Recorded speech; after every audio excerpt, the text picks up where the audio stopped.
بسم الله الرحمن الرحيم. الحمد لله رب العالمين، والصلاة والسلام على رسول الله صلى الله عليه وسلم وعلى آله وأصحابه ومن والاه ومن اقتدى أثرهم إلى يوم الدين، ثم أما بعد. نسأل الله تبارك وتعالى أن يتقبل منا صالح أعمالنا وأن يعفو عنا، إنه ولي ذلك والقادر عليه، اللهم آمين. كما نسأل المولى سبحانه وتعالى أن يرينا الحق حقا ويرزقنا اتباعه، وأن يرينا الباطل باطلا ويرزقنا اجتنابه. السلام عليكم ورحمة الله وبركاته. baganda bange mwenna abalungi abampuliriza ku mukutu guno, twebaza Allah subhanahu wa ta'ala akyatukumye nga tukyali abaddu abalamu era nga tukyali abaddu abasiraamu. Tumwebaza Allah subhanahu wa ta'ala byonna byazze nga atuwa bitutasobola kubeera nga tubala ne tumalayo. Wa in ta'uddu ni'matallahi la tuhsuha, wetutandika okubala ebyengera Allah jalla jalaluhu byazze nga atuwa la tuhsuha, tetusobola kubeera nga tubimalayo. Kafa bina an nashkurahu, kitumalira bumalizifu okusigala nga tumwebaza Allah subhanahu wa ta'ala, ate era tumusaba tukuumira ebyengera byaffe byonna okutuusiza ddala olunaku lwe tugenda okubeera nga tumusisinkana. Tusaba Allah subhanahu wa ta'ala atunywereze ku busiraamu. Tusaba Allah jalla jalaluhu atunywereze ku kumutegeera, kubanga ekyo kyekyengere kikyasinze byonna nga Allah subhanahu wa ta'ala gwaba awadde okumutegeera, gwaba awadde obulungamu n'abeera ku sirata al-mustaqim. Kafa biha min an-ni'ami, kimumalira ebyengere ebisigadde byonna. Allah ne bw'atakuwa bisigadde naye nga akuwadde obusiraamu, beera ng'omwebaza nnyo nnyo nnyo, kubanga gwagenda okubeera nga weesiima ku lunaku olw'enkomerero. Nabi Muhammadin sallallahu alayhi wasallam ntera okubeera nga mbajjukiza, yatugamba nti tuyitirize nnyo edduwa eno ya muqallib alqulub thabbit qalbi ala dinik, era naye yagiyitirizanga nnyo ku lulimi lwe, asaba Allah subhanahu wa ta'ala anyweze omutima gwe ku ddiini ye ey'ekitiibwa. Kati olaba Nabi Muhammad sallallahu alayhi wasallam yeekutte ku dduwa eyo, watyaffe n'olw'ensonga eyo tusabenga nnyo Allah buli kaseera kubeera nga atunywereza ku ddiini ey'obusiraamu. Tusaba Allah subhanahu wa ta'ala abeere nga akkiriza emirimu gye tukola emirungi gyonna, bye tumusobya Allah waffe omulungi nga tugenderedde, ne bye tumusobya nga tetugenderedde, byonna tumusaba abeere nga abitusonyiwa. Innahu waliyu dhalika walqadiru alayhi, Allahumma amin. Tusayira obwekitiibwa Nabi Muhammad sallallahu alayhi wasallam olw'omulimu ogw'ebbeeyi gwe yatukolera obusiraamu buno okubeera nga bututuukako. Tusaba Allahu jalla jalaaluhu ayongere okumusaasira, okumusaako ebyengera n'emirembe ne ku bantu b'omu nnyumba ye n'abaamugoberera bonna okutuusiza ddala olunaku lw'enkomerero. Allahumma amin.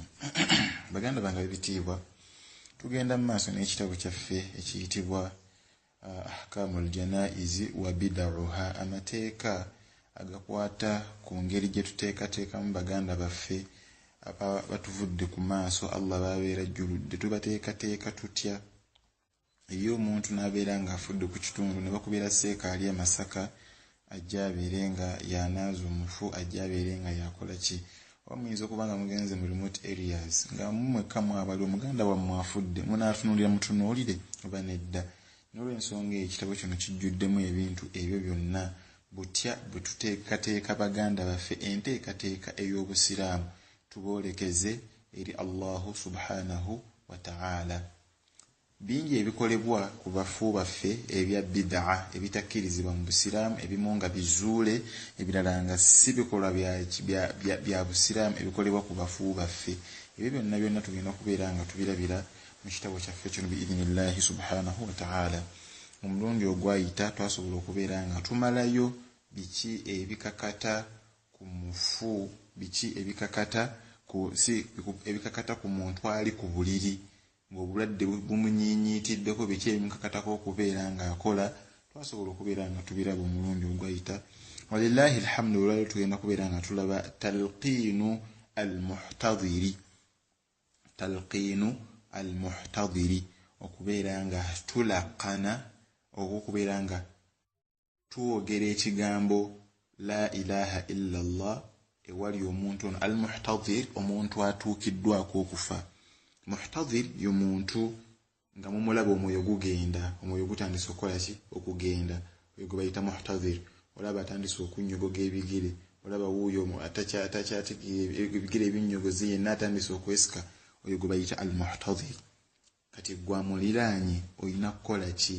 Eri abantu abamu nga babeera nnyo mu bintu mu situation efaanagana bw'etyo ng'oli ne muganda wo oba mwannyoko oba mamiwo oba ddadiwo nga waliko mu mbeera eyo abantu babeerawo nnyo mu kaseera ako naye mu kifo ky'okubeera nga bakola ekyetaagisa n'abeera awo mukubeera nga akaba amaziga maama tondeka maama bino taata oleka eddaani ebyo byonna byonna n'aleka okubeera nga akola ekyetaagisa ate oba oliawo ekigenda okuyamba omuntu ono agenda okufa kubanga ebyokaabamu tebigenda kuzza mwoyo gwe wabula ate kino ky'oyinza okumukolera kyekiyinza okubeera nga kizza kimuyamba ono gy'agenda. Bakiyita talqin almuhtadir okubeera nga tulaqana oba okubeera nga twogera ekigambo la ilaha illa Allah awali omufu omuntu ono agenda okubeera nga afa. Agamba Sheikh fa idha hadarahu almaut omuntu yenna wabanga okufa kumutuuseko mulaba atandise okwesika ebigere ebyo binyogoze yatandise okwesikasika fa ala man indahu umurun mwaba muliraanye muteekeddwa kukola bino temudda mu kukaaba amaziga temudda mu kulombojja byawa na byawa era bamuloze gundi yamuse twala tugende oyo yenna la bino bye bikwetaagisa okubeera nga okola walillahi alhamdu insha Allah ta'ala. Ekisookera ddala an yulaqinahu ash-shahada okubeera nga omulaqana oba omugamba ayogera ekigambo kya shahada kalimatu shahada nga nayo yeriwa la ilaha illa Allah okubeera nga oyogerera waali omugambe nti gamba la ilaha illa Allah omulaba omwoyo gugenda mugambe gamba la ilaha illa Allah oba osobola okulaza n'omukono gwo mu maaso ge mulaze omugambe la ilaha illa Allah kyogere gamba la ilaha illa Allah mbeera efaanagana bwetyo. Olwa hadithi ya Nabi Muhammad sallallahu alayhi wasallam egamba Nabbi yagamba sallallahu alayhi wasallam laqinu mautakum la ilaha illa Allah abantu mwaba nga batuukiddwako okubeera nga bafa laqinu mautakum la ilaha illa Allah mubagambenga bagambe ekigambo ekigamba nti la ilaha illa Allah.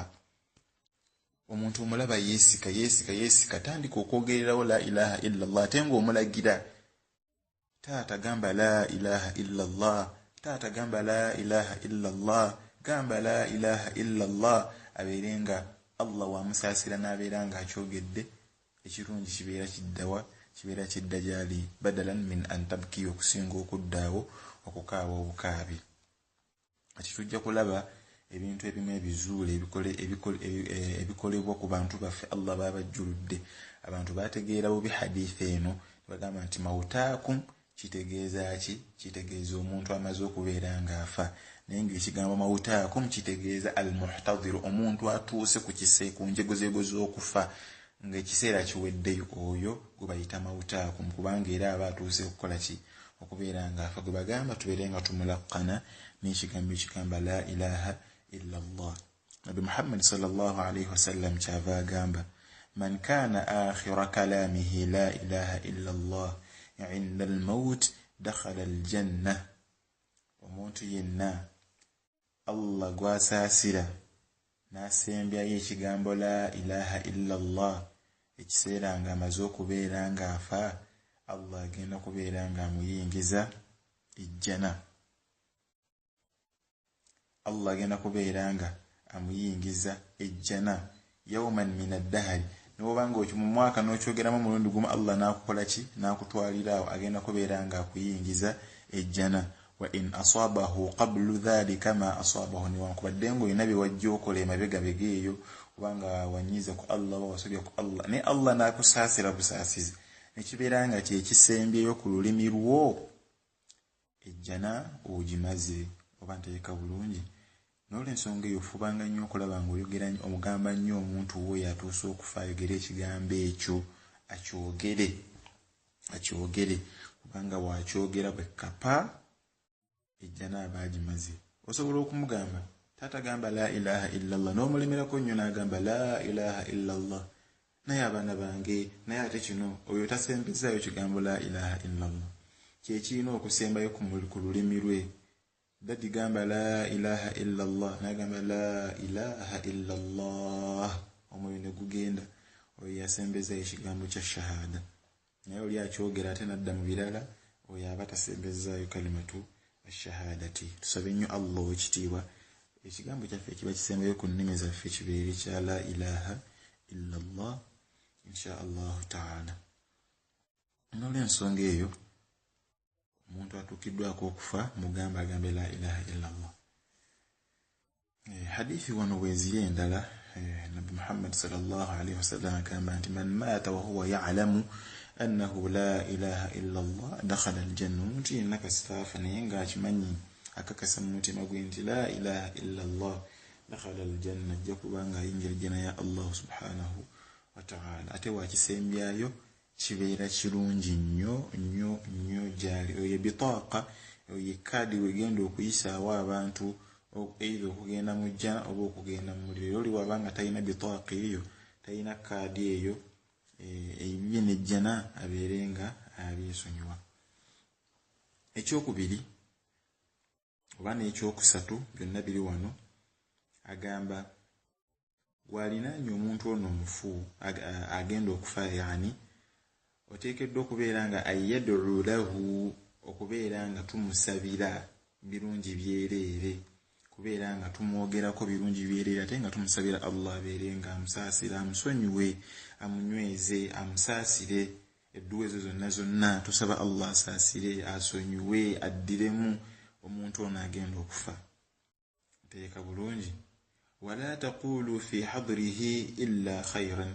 Temwogera gwali awo kumpi todda kwogera ku bibi bye yakola naye omusajja ono naye abadde bw'ati ne bw'ati ne bw'ati juzi yakola bw'ati luli yagenda ew'ogundi n'akola bw'ati la mwogere birungi byereere. Teeka bulungi omuntu Allah booli awo Allah subhanahu wa ta'ala ayinza okuba nga ono gw'oli mu kwogerako ebyo nga yeenenya emabega oba nteeka bulungi. N'olw'ensonga eyo tulina kubeera nga tumusabira nakwogera birungi byokka awo. Lwaki tugenda laba ensonga lwaki tumusabira ate ne tubeera nga twogera birungi waali. Hadithi ya Salama radiyallahu anha qalat agamba qala rasulullahi sallallahu alaihi wasallam Nabi Muhammad sallallahu alaihi wasallam yagamba idha hadartumul marida aw al mayyit mumbanga musanze omuntu ng'ali ku ndiri asigazaako kikuba mukono obulamu bugenda awil mayyit oba munnammwe nga amaze okubeera nga abafaako faqulu khayran mubeere nga mumwogerako birungi byereere fa innal malaikata yu'minuna ala ma taquluna. Bamalaika babeera waawo ku mabbali nga yu'minun baddamu amiina basaba Allah akkirize edduwa zammwe zemukola ki zemusabira omuntu oyo ekiseera ekyo oba bimwogerako ebirungi babeera babinootinga awo babinootinga. N'olw'ensonga eyo ffe bajulizi ba Allah subhanahu wa ta'ala ku duniya kuno. N'olw'ensonga eyo tuteekeddwa okubeera nga baganda baffe tubasabira. Bamalaika babeera waawo munno wabanga yakafa bw'ati mumusabire Allah musonyiwe ebyamusobako amuthabbate bilqawli thabit fi lhayati dunya wa fi l'akhira. Kwegamba mu mbeera efaanagana ku bw'etyo n'okumwogerako ebirungi so si kubeera nga mulumbojja bino nabiri. Akokuna walaysa talqiinu bakutegeeza gwali okumpi n'omufu oli oli mukugamba agambe la ilaha illallah bakugamba walaysa talqiinu dhikru shahadati bihadrati almayyit wa tasmi'uha iyyah.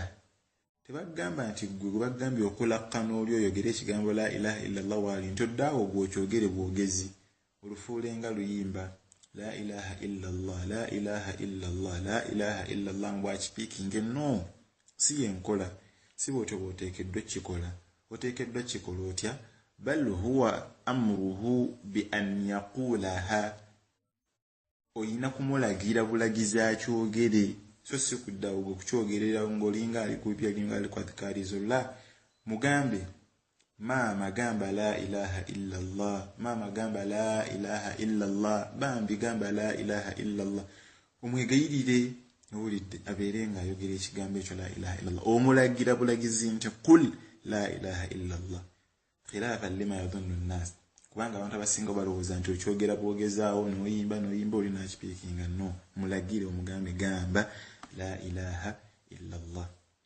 mujulizi ku nsonga eyo Nabi Muhammad sallallahu alayhi wasallam atugama hadithi ya Anas bin Malik Anas bin Malik radiyallahu anhu atunyumizanga atugamba anna Rasulullah sallallahu alayhi wasallam aada rajulan min al-ansari Nabi Muhammad sallallahu alayhi wasallam yalambulako omusajja omu ba ansar faqal naberanga mugamba naye omusajja ono yamusanganga ekiseera kikoze eki ekiseera kyenga kiweddeyo ebiseera biweddeyo anaatera kukola ki anaatera kubeeranga afa faqala omusajja kyava agamba qul la ilaha illa Allah faqala akhalun am ammun faqala bal khalun faqala فخير لي أن أقول لا إله إلا الله قال النبي صلى الله عليه وسلم نعم Nabi Muhammad sallallahu alaihi wasallam yasanga omusajja min al-ansari omusajja ono ekiseera kyali kituuse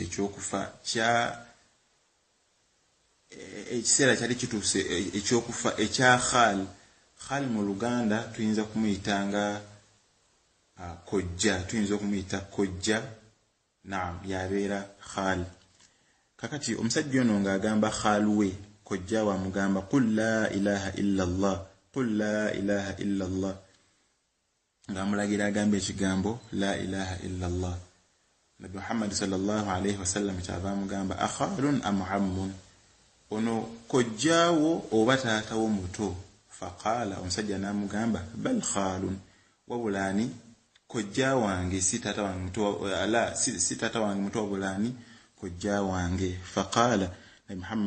faqala omusajja kyava mugamba فخير لي أن أقول لا إله إلا الله قال النبي صلى الله عليه وسلم نعم تقامي أنت نبي محمد صلى الله عليه وسلم عاد رجلا من الأنصار يجينا نلامل مسجة ومقب أنصار مسجون نامسانغا ina tata aina kojja we yali atuse ku kiseera ky'okufa kati musajja ono kyava agamba ya khal owange tata owange kojja wange قل لا إله إلا الله قام لا إله إلا الله قام لا إله إلا الله نبي محمد صلى الله عليه وسلم شافه مبوزا أخال أم عم إنه كجاو وبتاتا ومتو فقال بل خال شافه مقام ندى إنه كجاو عنجي مسجى شافه مقام فخير لي أن أقول لا إله إلا الله نبي نيناكم مقام قام لا إله إلا الله كنينو كوكولا ekyo kyennyini kyembadde enkola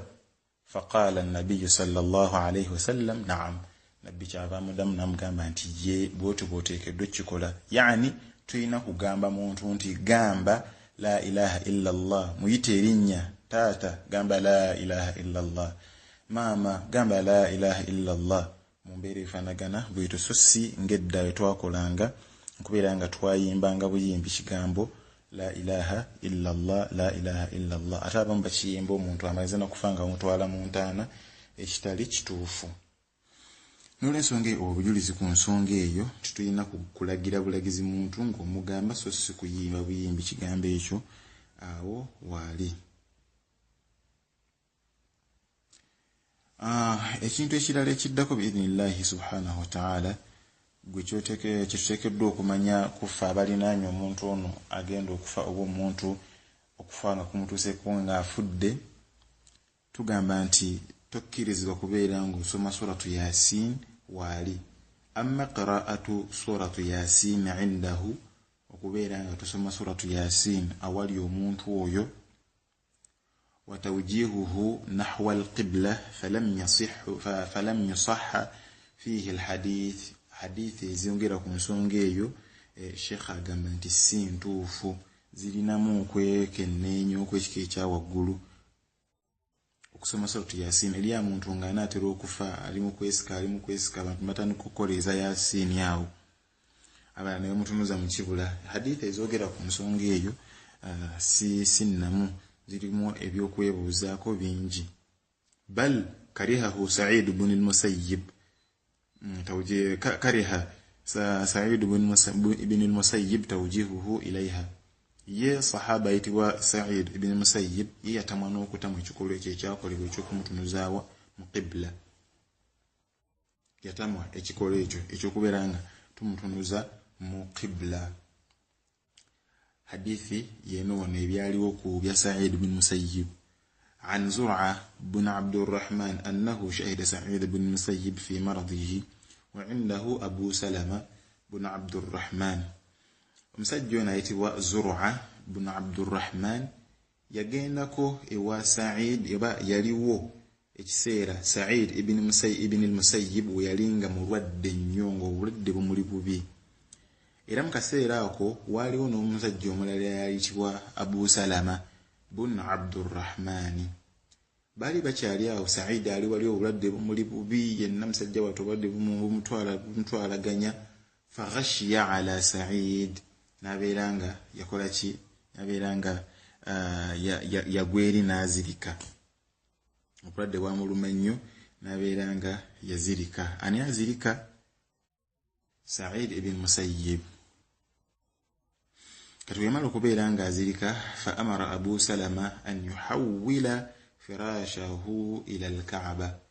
Ono Abu Salama nabeera nga yalagira bano abaali balinaanyeewo Zur'a babeerenga batunuza ekitanda kya Sa'id ibn Musayyib, bakitunuze mu qibla. Analagira abaali baliwo nga mumutunuze mu qibla. Baali walowooza nti akoze eki? Afudde olw'okuba nti yagweri n'akola ki? N'azirika. Fa afaaqa, baali bakyali awo bagenda okulaba nga azze engulu. Faqaala, kyava yabagamba, hawaltum firashi, abange ekitanda kyange mukikyusizza. Bulijjo ntunulira ekitanda kyange mukitunuza mu qibla.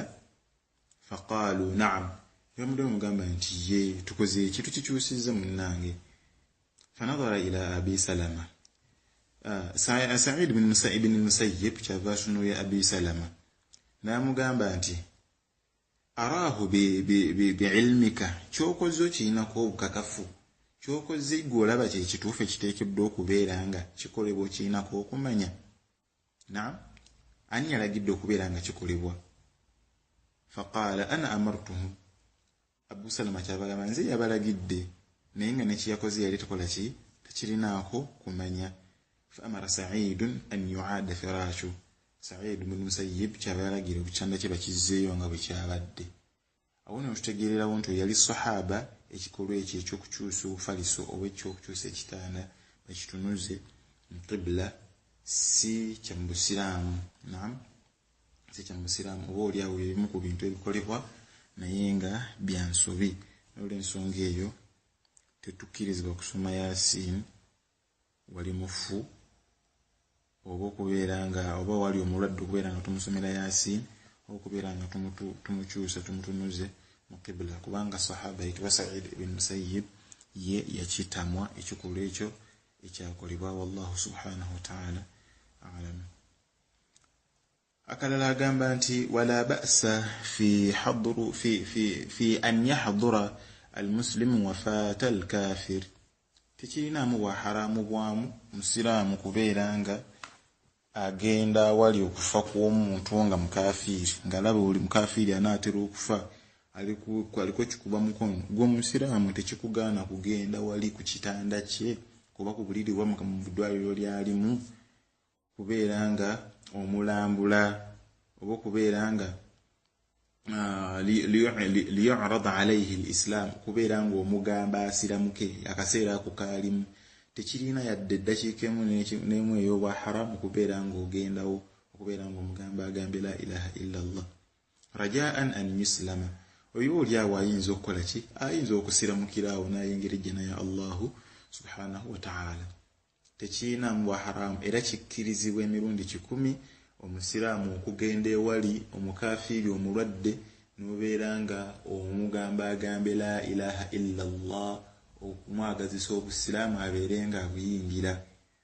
Naye ensangi zino ate ffe twabirekera balokole. Ogenda emulaga eyo yonna yonna amalwaliro gawa gonna nga wajjudde balokole be bali mu malwaliro. Ffe abasiraamu sunna eyo okulambula abalwadde twagivaako dda. Ffe abandi badde tubeera nga tuli mu kulakkana bannaffe abagenda okufa tubabeere nga tubasembya ekigambo la ilaha illa Allah. Naye ate abalokole bo babajja bujja mu busiraamu. Yesu yasobola, Yesu yakola kyo. Omuntu nafa nga akkiriza nti Yesu yawonya naye nga tamuwonyezza na kumuwonya. Mwateeka bulungi abasiraamu sunna eyo okulambula abalwadde twagivaako tugizuukuse. Nabi Muhammad sallallahu alaihi wasallam yagamba omuntu alambula omulwadde Allah amuzimbira ennyumba mu jjana. Hadithi namba weeri muttafaqun ala sihhatihi. Man aada maridan aw zara akhan lahu fillahi nadahu munadiyani bi an tibta wa taba mamshaka wa tabawwa'tum min aljannati manzila. Omuntu yenna Nabi Muhammad agamba man aada marida, omuntu yenna alambula omulwadde, aw zara akhan lahu fillahi, oba n'olambula muganda wo omusiraamu kuwa Allah ng'ekikututte kubeera nga kuyunga luganda lwammwe lwa busiraamu. Nabbi agamba nadahu munadiyani bi amtibita. Bamalayika babiri bakukoowoola ne bagamba nti mukoze bulungi, wa taaba mamshaka, era n'okutambula kwo Allah akuwaddemu empeera, wa tabawwa'tum min aljannati manzila, mumaze n'okufuna olubiri bamwezimbidde ne mujjana ennyumba. Ejjana ya Allah subhanahu wa ta'ala muzimbira ennyumba. Naye mukola ki? Kulambula abalwadde. Naye omuntu wabuya nti ebyo okulambula omulwadde gwe tebafaayo, tebeefiirayo, bali ku byabwe batamu. Ebintu ebifaanagana bwe bityo, songa eyo sunna ya busiraamu. Kakati omuntu nga mukafiiri, genda waali mugambe gundi gamba la ilaha illa Allah, gamba la ilaha illa Allah. Oba oliawo aba akyogedde n'asiramuka, Allah subhanahu wa ta'ala agenda kumuyingiza ejjana ey'ekitiibwa. Obujulizi ku nsonga eyo buli mu kitabu kya Bukhari wal Hakim wal Bayhaqi wa Ahmad. Hadithi eva ku Anas bin Malik radiyallahu anhu agamba kana ghulaman yahudiyyu yakhdimu an-nabiyya sallallahu alayhi wa sallam famarida. Waliwo omuvubuka yali muyahudi nga si musiraamu, naye yajjanga n'ayambako Nabi Muhammad sallallahu alayhi wa sallam. Omuvubuka ono Omuyudaaya yalinga ayambako Nabi Muhammad sallallahu alayhi wa sallam nga amuweereza.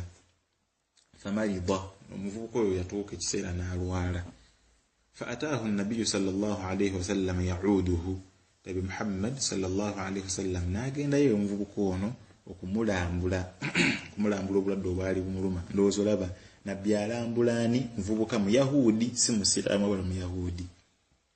Faqa'ada 'inda ra'sihi. Nabi Muhammad sallallahu alaihi wasallam kyava yatuula emitwetwe w'omuvubuka ono. Faqala lahu aslim. Nabi Muhammad kyava agamba omusajja ono nti siramuka. Ate era omanyi ekigambo ekiyingiza omuntu mu busiraamu ye kalimatu shahada. Era oba oyimugamba siramuka munnange. Nga nabbi alaba ekiseera kiweddeyo, omuvubuka ebiseera atakyali n'ali ku njogoyego za kufa, n'amugamba munnaye siramuka. Fanadhara ila abihi wa huwa indahu. Omuvubuka kyava atunuuliraani taata we. Nabbi amugamba siramuka, omuvubuka n'akyusa amaaso n'agatunuza eri kitaawe. Kugamba nga alaga nti ayagala okusiramuka naye ate atyamu kitaawe. Faqala lahu, taata we kyava amugamba ati' abal Qasim, gondera taata wa Qasim, yani Nabi Muhammad sallallahu alaihi wasallam. Mugondere kyakugamba kubanga taata w'omwana yategeera omwana amaaso akugamba tunuulizza ki kyategeeza. Era omuvubuka fa aslama, n'abeera nga yasiramuka. Fakharaja an-nabiyyu sallallahu alayhi wasallam wa huwa yaqulu, Nabi Muhammad n'afuluma ebweru nga yenna musanyufu. Naam, wa huwa yaqulu nga bwagamba alhamdulillahi alladhi anqadhahu minan nar, alhamdulillahi alladhi anqadhahu minan nar. Ebitendo bya Allah oyo omulungi awonyezza omwana ono okubeera nga ava mu muliro. Yebaza Allah subhanahu wa ta'ala alungamizza omwana ono okubeera nga amujja mu bantu abadde bagenda okuyingira omuliro. Falamma maata, wayita mbale omuvubuka ono n'abeera nga yafa. Faqala an-nabiyyu sallallahu alayhi wasallam, nabbi kyava agamba sallu ala sahibikum, muganda wammwe mubeere nga mumusaalira muganda wammwe mubeerenga mumusaalira. N'olw'ensonga eyo omuntu yenna wabanga we mukafiiri genda waali mwagazisa obusiraamu nga munayisiramuka obusiraamu eddiini entuufu gamba la ilaha illallah mumbeera efaanaganako bwetu. Allah wamusaasira nga yamugerera nti erikyogera ekigambo ekyo la ilaha illallah asobola okukyogera era n'akyogera Allah n'amuyingiza ejjana. Kutulaba ku hadithi Nabi Muhammad sallallahu alaihi wasallam yagamba omuntu asobola okukola emirimu gy'abantu b'omu muliro n'abeera nga atasigazzaayo okuyingira muliro okuggyako shibura okuggyako olutabuta, naye Allah subhanahu wa ta'ala kyeyawandiika eri nekibeera nga kituukawo tasbiqu alayhi alkitab, n'abeera nga akola omulimu gumu mu mulimu gw'abantu b'omujjana n'ayingira ejjana, naye nga zze mwononefu ekisembayo. Naye akaseera kali nga Allah amugerera nti ajja kukola omulimu gwe guti asiramuke ayingira ejjana ya Allah subhanahu wa ta'ala. Temubimanyi ebyo eri omukwano gwange mubakwano baffe infact wano betusomesa nabo bemwe betusomesa ku WhatsApp yanyumiza ekyafaayo n'aŋŋamba nti omukyala abaana be baali baki abaana be baasiramuka emyaka 10 emabega ne basiibanga bamuyimbirira maama siramuka maama n'agaana, naye nga bo basiraamu. Abantu abo bali saidi z'ebungeri zeeyo maama siramuka maama n'akola kinaagaana. Naye raba Allah subhanahu wa ta'ala wagira nga abuzaayo essaawa 10 zokka okufa kwe kutuuke, omukyalo oyo n'abeera nga yasiramuka ng'abuzaayo essaawa 10 okufa kwe kutuuke mu buwangazi bwe ng'abuzaayo essaawa 10 n'atoola shahada n'asiramuka n'asiima obusiraamu ng'abusiimidde ddala buyingidde ayagala, naye ng'abuzaayo essaawa mmeka mu bulamu bwe essaawa 10 wayitayo essaawa 10 Allah subhanahu wa ta'ala n'amujjulula n'ava mu bulamu buno obw'ensi. Mumbeera efaanaganako bwetyo naye ng'ebbanga lyonna azzenga mukafiiri. Tusaba Allah subhanahu wa ta'ala abeerenga musonyiwa ebyamusobako byonna. Mumbeera efaanaganako bwetyo bye tusomye olunaku olwaleero. Tulabye talqin almayit, okubeera nga tulaqana abantu baffe abagenda okufa okwogera ekigambo la ilaha illallah bwe bali nga tubalagira bakyogere. Tugambye nti olina kumugamba qul la ilaha illallah, gamba la ilaha illallah. Tugambye ekyokubiri oteekeddwa okubeera nga tusabira munnaffe akaseera kaalimu akagenda kufa tumusabira Allah musonyiwa musaasire era nga twogera birungi waali, kubanga bamalayika ssaawa eyo babeera bawandiika buli kamu ate nga yu'minuuna basaba Allah akkiriza edduka zonna zetubeera tusaba. Ekyokusatu tugambye nti talqiina eno tulina kumulagira bulagizi agyogere. Gamba la ilaha illallah, gamba la ilaha illallah, dadi gamba la ilaha illallah. Webityo ekyokusatu tugambye, ekirala tugambye nti tokkirizibwa oba ekyokusoma suratu Yasin n'okutunuza omufu waffe mu qibla, la okutunuza omuntu omulwadde mu qibla oba agenda okufa okutunuza mu qibla, ekyo obujulizi bwetaaga okwongera okutunuulira wabula obuliwo bwo si butuufu. Allah subhanahu wa ta'ala a'lam. Naam, ekirala tugambye nti tekirina ttabbu yonna kubeera nga olambula omuntu nga mukafiiri n'omwagazisa obusiraamu oba oli awo wabuyingira abeere nga yeesiima mu maaso ga Allah subhanahu wa ta'ala. Hadha wabillahi tawfiq. Saba Allah subhanahu wa ta'ala atugese naye tuyize olunaku olwaleero byentuukiriza mu byo nga njogedde bituufu fa ilhaamu min Allah subhanahu wa ta'ala, byensobezza mu byo bivudde mu nzeera bivudde eri shaitaan. Hadha wabillahi tawfiq. Wassalamu alaikum wa rahmatullahi wa